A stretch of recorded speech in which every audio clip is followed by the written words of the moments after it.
Josh Darrow, Larry Blustein. Right there. AutoNation. You got one too. I got one too, of course I do. I don't like really showing off my phenomenal body. You got it. AutoNation Gridiron Report here on SouthFloridaHighSchoolSports.com. Season preview time, so we're going to hit Blue up with 4 questions and see what the answers are, the expertise that he can drop on us. So question number 1 for you, Blue. Central Booker T, we know they're favorites to get back to state, St. Thomas.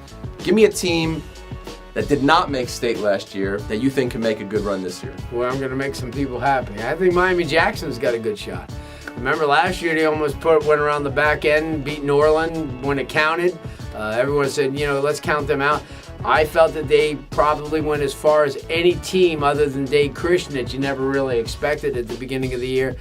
They have a lot of things going for them this year. They have depth at running back. They have some tremendous firepower wide receiver-wise. They have some good size on the offensive line. Their defense, with Benny Powell and Oz making all the plays. Osben Thompson? Yeah, they call him Oz. But Sorry, whatever. But I mean, I think this is a team right there that could really shock a lot of people.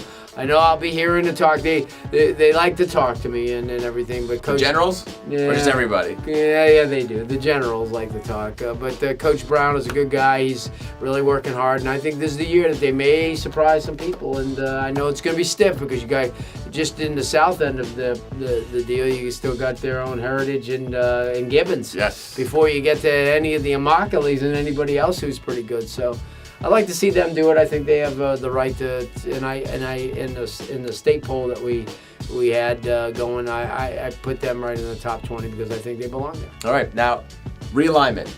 Teams on the move. Who's looking at realignment going, they did us right? And who's looking at realignment going, can we repeal this and then maybe apply for a second thought? Well, going right is without a doubt it's Belen Jesuit. I mean, got out of that 6A. Get out of that 6A district and.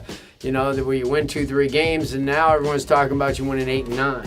So it's a whole different ball game. But we saw them during the season. We saw them during the summer twice. We saw them in the spring over at the FIU event. Then we had an opportunity to watch them at the FAU Padded camp where they won it all. Yes. And then they were physical against Glade Central, physical against Hallandale, and physical against American Heritage Del Rey. So I think that they would say, yeah, this is awesome. I think on who wants to ride up to the FHSAA offices and go, come on, really? I think right now the jury could be out for university school. You never know, right? I know that they're going, oh, come on, how can you dirt? But you never know because they weren't rated number 1 like Booker T. But I'm going to say Norland. Yeah. Norland. They took Belen's spot. Yeah, Norland's. They were in a nice little cozy little situation there until Central and Northwestern showed up in Carroll City and Homestead. I'd like to go into Broward and say the same things, but I don't think there's a lot of schools other than University School that may be shifted. But I will tell you, maybe another school that may be one of those like, what are we doing here type of things would be Chaminade, because they just got out of one of those tough tussles with University School, and now they are going with Westminster, who may be the surprise of the small school. So okay. So we know who the toughest district is. The toughest district, they call it the SEC of high school football. The 6A district was Central with Northwestern, with Carroll City, with Homestead, with Norland. Right.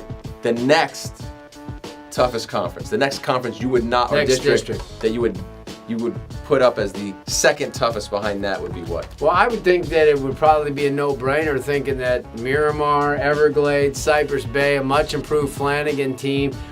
Cooper City moves in there. MacArthur moves in there with all talents. 8A in Broward County. Yeah, I think that the 8A in Broward County in the northern part would be where you would say, well, this is kind of the SEC, because the upper, when you think about it, the last 5 years, the team from that district's either been the state champion or the runner-up.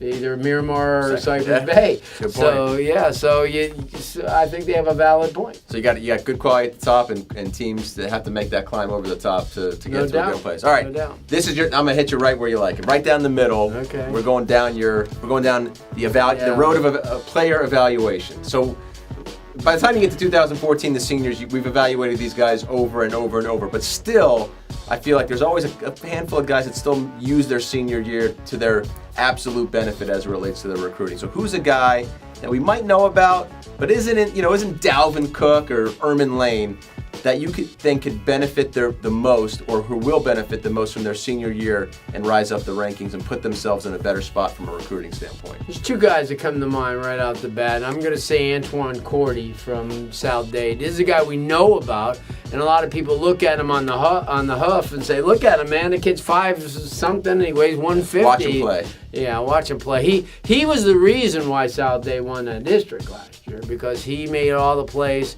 in that game, and I think he definitely has an opportunity. And there's a guy in Broward that I think probably is not getting the due equally, and I think we've kind of overlooked him. I mean, he's getting a lot of publicity, and it's one of the guys at University School, and it's Chris Taylor, who never really gets.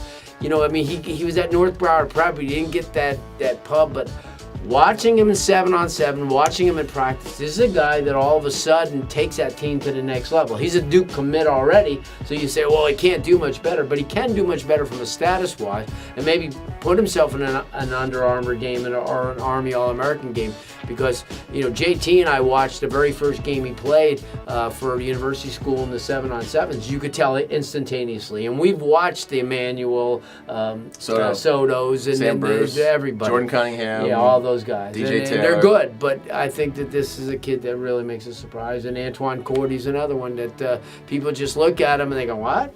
But at the end of the game, he's put up everything. All right, well, by the time you watch this, we'll be days away from our kickoff classic, and then we'll be just a week away from the start of the regular season. Can't wait. Pumped up. Hope you've enjoyed all the coverage leading up to those games. We'll have plenty more for you before the season starts, and of course once we get going, it's rock and roll time, so we're good to go. For Larry, I'm Josh. Another edition of the AutoNation Gridiron Report here on SouthFloridaHighSchoolSports.com.